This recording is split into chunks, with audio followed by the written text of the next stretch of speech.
Hi folks, this is Charlie with Alpha Builder Consultant. That's where you get the most thorough home inspection in the Jackson, Mississippi area. Of course, we travel the state. Today I'm looking at a new construction home. And I've just got a little gambit of defects under here. So I'm going to turn my light on, get a little more light on the subject. Alright, let's start with electrical. This yellow cable you see is what we're supposed to use to wire our house. Oh, this one's beautiful. But as a homeowner or consumer, you should not see that wire unless you're in your attic. What I should see here is an outlet, no wiring exposed, that an appliance cord plugs into. Looks sort of like an extension cord, and it's securely fastened to the base of this disposer. This cable is actually not protected or secured on the underside of this disposer.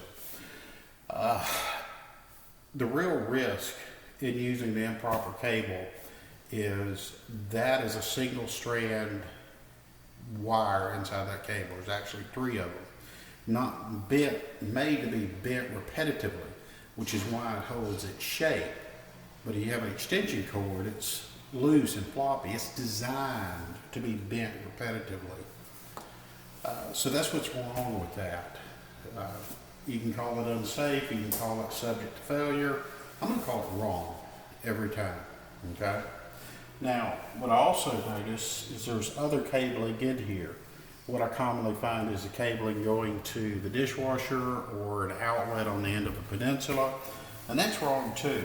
The National Electrical Code says all NM cable, non-metallic sheet cable, below 8 feet in elevation shall be protected from damage.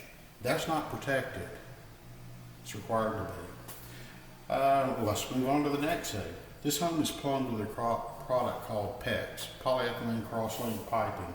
It's a great product, although I refer to it just another way of dumbing down the trades.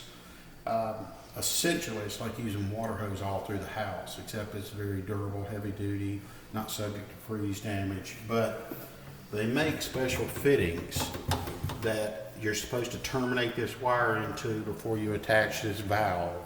So it's a rigid assembly, not stuff just flopping around, okay? That's, of course, a defect. Let's see, okay. Waistline. I'm gonna take this camera and move it a little bit. The manner in which this drain line comes down, crosses over, picks up the wastewater out of the disposer, goes over, drops down into this line, okay? This is a method called flat venting, and it's not approved. What can happen, albeit with that big of a pipe, it's less likely, is for the water in this trap to be siphoned out. And then sewer gases can come up and enter your home, which is, come back over here, ironic. Look where's the trap for this garbage disposer? There's not one. So sewer gases are freely flowing up, okay? But assuming the disposer was trapped as it's required to be, what I should see here is another section of pipe coming up with a white or off-white valve called an air admittance valve. If you see a black valve, that's a mechanical valve and it's not approved for use in a residence. But the air admittance valve is, okay?